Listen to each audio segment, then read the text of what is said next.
ಮಹಿಳೆಯರ ಕುಂಭಮೆರವಣಿಗೆಯೊಂದಿಗೆ ಶಿವಶರಣ ಹಡಪದ ಅಪ್ಪಣ್ಣನವರ 892ನೇ ಜಯಂತಿ ಅದ್ಧೂರಿ ಆಚರಣೆ.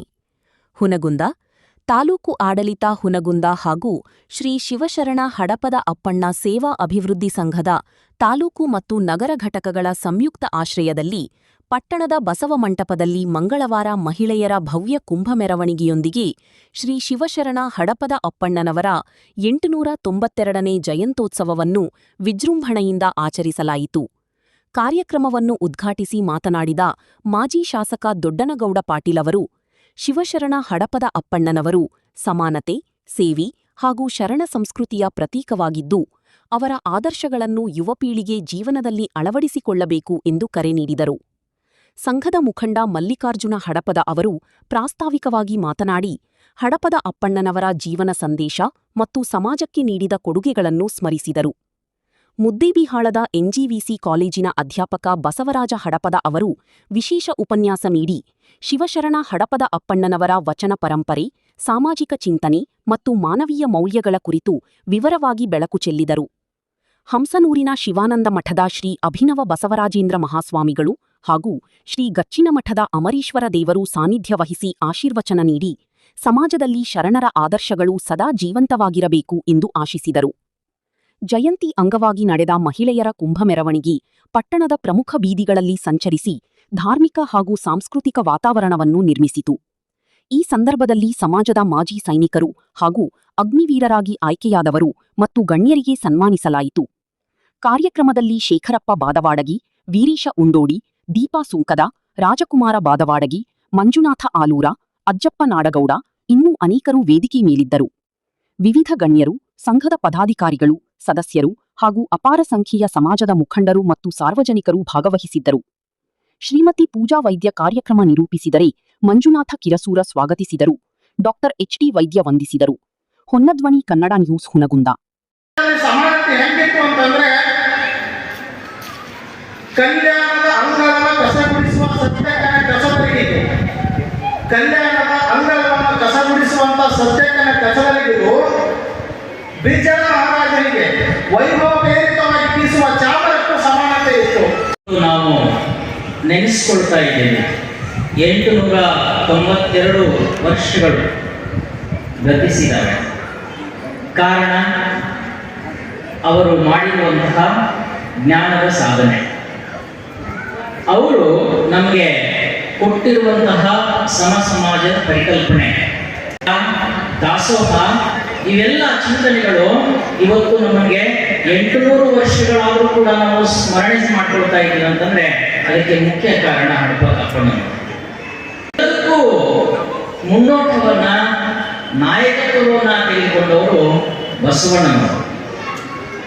ಆ ಬಸವಣ್ಣನವರ ನಾಯಕತ್ವದಲ್ಲಿ 770 ಅಮರಗಣಗಳು, 1,96,000 ಶರಣರು 12ನೇ ಶತಮಾನದೊಳಗೆ ಆಗ್ತದೆ. ನಮಗೆ 1,96,000 ಜನರು ಶರಣರು ಆಗಿ ಹೋಗಿದ್ದಾರೆ ಅಂತ ನಾವು ಹೇಳ್ತೀವಿ. ಎಲ್ಲರೂ ಒಂದೊಂದು ವಚನ ಬರೆದಿದ್ರೆ ಇಷ್ಟೊತ್ತಿಗೆ ನಮಗೆ 1,96,000 ವಚನಗಳು ಸಿಗಬೇಕಾಗಿತ್ತು. ಆದರೆ ನಮಗೆ ಸಿಕ್ಕಿರೋದು ಕೇವಲ 21,000 ವಚನಗಳು ಮಾತ್ರ ಸಂದರ್ಭದಲ್ಲಿದೆ. ಹಾಗಾಗಿ ಇವತ್ತು ಸಂಘಟನಾತ್ಮಕವಾಗಿ ಹೆಚ್ಚು ನಮ್ಮ ಸಮುದಾಯದವರು ಒಳಗೊಳ್ತಾ ಇದ್ದಾರೆ. ಅದು ಇನ್ನೂ ಹೆಚ್ಚು ಅಂದರೆ ನಮ್ಮ ಮಕ್ಕಳಿಗೂ ಗೊತ್ತಾಗಲಿ, ಅವರು ಕೂಡ ಇನ್ನೂ ಹೆಚ್ಚು ಸಂಘಟನಾತ್ಮಕವಾದಂತಹ ಮನೋಭಾವವನ್ನು ಬೆಳೆಸಿಕೊಳ್ಳುವಂತಹ ಆಗಲಿ ಅಂತ ಹೇಳ್ತಾ ಇಲ್ಲಿವರೆಗೆ ನನಗೆ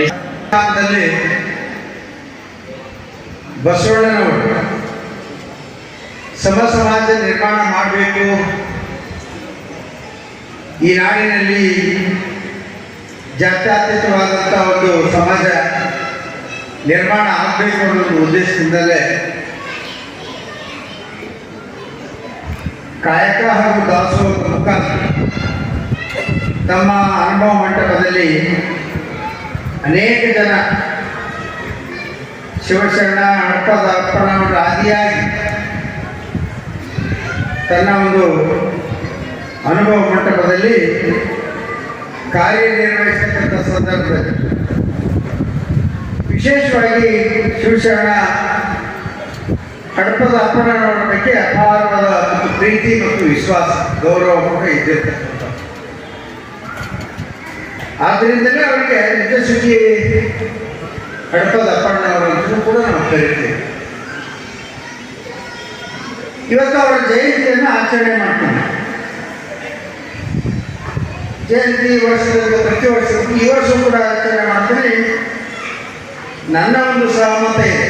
ಯಾರು ಬಸವರಾಜ್ ಅವರು ಹಡ್ಪದವರು, ಡಾಕ್ಟರ್ ಬಸವರಾಜ್ ಹಡ್ಪದವರು ಏನು ಸಲಹೆ ಕೊಟ್ಟರು, ಈ DJ ಕುರಿತ ನಾವು ಸಂದರ್ಭದಲ್ಲಿ ನಾವೆಲ್ಲ ಯುವಕರು ಕೂಡ ಕೂತು ಕಾಳಜಿ ವಹಿಸಿ ಈ ಒಂದು ವೇದಿಕೆ ಮುಖಾಂತರ ಏನು ಸಮಾಜಕ್ಕೆ ಸಂದೇಶ ಬರುತ್ತೆ ಅನ್ನೋದನ್ನು ನಾವು ಅಳವಡಿಸ್ಕೊಳ್ಬೇಕು.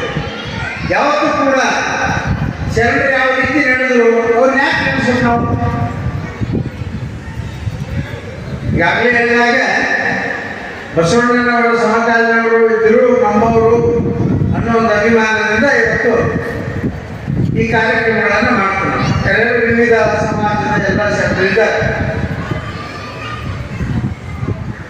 ಆ ಶರಣರು ಈ ಸಮಾಜಕ್ಕೆ ಕೊಟ್ಟಂಥ ಸಂದೇಶ ಏನು, ಸಮಾಜಕ್ಕೆ ಮಾಡಿರ್ತಕ್ಕಂಥ ಮಾರ್ಗದರ್ಶನ ಏನು, ಆ ಮಾರ್ಗದರ್ಶನದಲ್ಲಿ ನಾವು ನಡಿಬೇಕಾದ್ರೆ ಇಂಥ ಕಾರ್ಯಕ್ರಮಗಳಲ್ಲಿ ನಾವೆಲ್ಲರೂ ಭಾಳ ಅತ್ಯಂತ ತನ್ಮತೆಯನ್ನು ಕೂತು ಕೇಳಬೇಕಾಗುತ್ತೆ.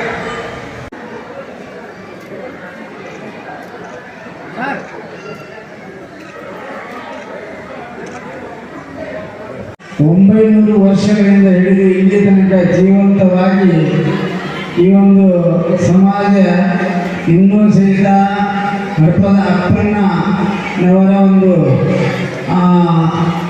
ಏನು ಇತಿಹಾಸವನ್ನು ಕಾಯ್ದಿರಿಸಿಕೊಂಡು ಬಂದಿರ್ತಕ್ಕಂಥ ಒಂದು ಸಮಯ ಇದು. ಯಾಕಂದ್ರೆ ನಾವು ಯಾವುದು ಸ್ಮರಣೆ ಮಾಡ್ತೀವಿ ಅಂತಂದ್ರೆ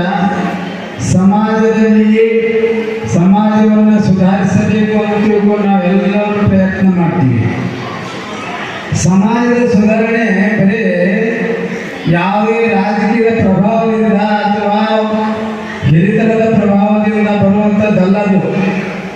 ಆ ರಾಜಕೀಯ ಸುಧಾರಣೆ ಬೇಕಂತಂದ್ರೆ ಅಪ್ಪಣ್ಣ ದೇವರು ಯಾವ ರೀತಿ ಅಧ್ಯಾತ್ಮದಲ್ಲಿ ಬೆಳೆದು ಬಂದರು, ಯಾವ ರೀತಿ ಸಮಾಜದ ಏಳಿಗೆಗಾಗಿ ಪ್ರತಿಯೊಂದು ಮನುಷ್ಯ ಜೀವನದ ಏಳಿಗೆ ಯಾವುದು ಅಂತಂದ್ರೆ ಮೋಕ್ಷವನ್ನು ಪಡೆದುಕೊಳ್ಳಬೇಕೆಂಬುದು. ಆ ಮೋಕ್ಷದ ಹಾದಿಯಲ್ಲಿ ಸಾಗಿ ಬಂದಿರತಕ್ಕಂಥ ಅಪ್ಪಣ್ಣವರು ಅದನ್ನು ಉಪದೇಶ ಮಾಡುವುದರ ಜೊತೆಗೆ, ಲಿಂಗ ಪೂಜೆ ಮಾಡುವುದರ ಜೊತೆಗೆ, ಜಂಗಮನ ಸೇವೆ ಮಾಡುವುದರ ಜೊತೆಗೆ, ಗುರು ಸೇವೆ ಮಾಡುವುದರ ಜೊತೆಗೆ ನಾವು ಏನು ಮಾಡಬೇಕಂತಂದ್ರೆ ಅದರ ಸಮಾಜವನ್ನು ಬೆಳೆಸ್ಕೋಬೇಕಾಗಿದೆ. ಬಹಳಷ್ಟು ಮಾಡಿ ಹೇಳ್ತಾರೆ ಸರ್ವಜ್ಞ ಕಡೆ, ಬಳ್ಳಿಗೂಡರು ಕೂಡಿ ಹಳ್ಳವನ್ನು ಬಿದ್ದಂತೆ ಒಳ್ಳೆಯ ಉಪದೇಶವಿಲ್ಲದೆ ಎತ್ತರದು ಮೋಕ್ಷ ಸರ್ವಜ್ಞ ಅಂತ. ಹಂಗ ನಮಗ ಸಮಾಜಕ್ಕೆ ಒಬ್ಬ ಒಳ್ಳೆಯ ದಾರ್ಶನಿಕ ಗುರು ಬೇಕಾಗಿದೆ. ತತ್ವಜ್ಞಾನಿಯ ಅವಶ್ಯಕತೆ ಇದೆ. ಆ ತತ್ವಜ್ಞಾನಿಯ ಮೂಲಕವಾಗಿ ನಮ್ಮ ಸಮಾಜ ಬೆಳೆಯಬೇಕಾಗಿದೆ. ಅದಕ್ಕೋಸ್ಕರವಾಗಿ ಅಂಥ ತತ್ವಜ್ಞಾನಿಗಳು ಯಾರಾಗಿರೋದು ಅಂತಂದ್ರೆ ಅಪ್ಪಣ್ಣವರಾದ್ರು. ಆ ಅಪ್ಪಣ್ಣವರು ಈ ಸಮಾಜದ ಬೆಳಕಿಗೆ ಬರಬೇಕಾದ ಕಾರಣ ಯಾರು ಅಂತಂದ್ರೆ ಬಸವಣ್ಣವರು ಅಂತ. ಬಸವಣ್ಣವರು ಅನ್ನ ಬಸವಣ್ಣವರು ನಾವು ಏನಂತ ಕರಿತೀವಿ ಅಂತಂದ್ರೆ ಸಮಾಜ ಸಂಸ್ಕೃತಿಯ ಸುಧಾರಕರು, ಸಮಾಜದ ಸುಧಾರಕರು ಅಂತ ಕರ್ಕೊಂಡು ಬಂದೀವಿ. ಆಧ್ಯಾತ್ಮದ ಮೇರು ಅಂತಂದ್ರೆ ಬಸವಣ್ಣವರು. ಆ ಬಸವಣ್ಣವರು ಎಲ್ಲ ಸಂಸ್ಕಾರಗಳನ್ನು ಬಿತ್ತಿ ಹೋದರು. ಪ್ರತಿಯೊಂದು ಮಕ್ಕಳಿಂದ ಹಿಡಿದು ಹಿರಿಯರ ತನಕ ಯಾವ ವ್ಯಕ್ತಿ ಹೇಗಿರಬೇಕು, ಯಾವ ಮಗು ಹೇಗಿರಬೇಕು, ಎಲ್ಲ ಸಂಸ್ಕಾರಗಳನ್ನು ಹಾಕಿ ಹೋದಂಥವರು. ಕೊಳಬೇಡ ವಿಷಯ ನುಡಿಯಲು ಬೇಡ, ಅನ್ಯರಿಗೆ ಅಸಹ್ಯ ಬೇಡ. ಈ ಎಲ್ಲ ಮಾತುಗಳು ಎಲ್ಲಿಂದ ಪ್ರಾರಂಭ ಆಗ್ತಂದ್ರೆ ನಾವು ಮಕ್ಕಳ ಬುದ್ಧಿ ಹೇಳ್ತೇವೆ ಮಕ್ಕಳಿಗೆ. ಆ ಮಕ್ಕಳಿಗೆ ಬುದ್ಧಿ ಹೇಳುವುದರಿಂದಲೇ ಇದು ಪ್ರಾರಂಭ ಆಗತ್ತೆ ಸಂಸ್ಕಾರ. ಅಂತ ಸಂಸ್ಕಾರವನ್ನು ಹಾಕಿಕೊಟ್ಟವರು ಬಸವಣ್ಣವರು. ಅದೇ ಹಾದಿಯಲ್ಲಿ ಬೆಳೆದು ಬಂದವರು ಯಾರು ಅಂತಂದ್ರೆ ತದ್ವಿದ್ಯೆ ಪ್ರಣಿಪಾದೇನ ಪರಿಪ್ರಶ್ನೇನ ಸೇವೆಯ ಉಪದೇಶಕ್ತಿಯ ಜ್ಞಾನಿನ ತತ್ವದರ್ಶನ ಅಂತ ತಿಳ್ಕೊಂಡು ಉಪನಿಷತ್ ಹೇಳ್ತತಿ.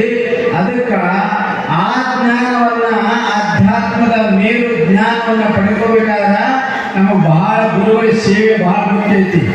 ಆ ಗುರುಗಳ ಸೇವೆ ಮಾಡೋದ್ರೊಂದಿಗೆ ಅರ್ಥ ಅಂಗ ಸ್ಥಾನ ಸದ್ಭಾವ ಸೇವೆ ಮಾಡೋದ್ರೊಂದಿಗೆ ಏನು ಮಾಡಬೇಕು ಅಂತಂದ್ರೆ ಆ ತತ್ವಜ್ಞಾನವನ್ನು ಪಡ್ಕೋಬೇಕಾಗೈತಿ, ಗುರುಗಳನ್ನು ಒಲಿಸ್ಕೋಬೇಕಾಗೈತಿ, ಆ ಜ್ಞಾನವನ್ನು ಪಡ್ಕೋಬೇಕಾಗೈತಿ.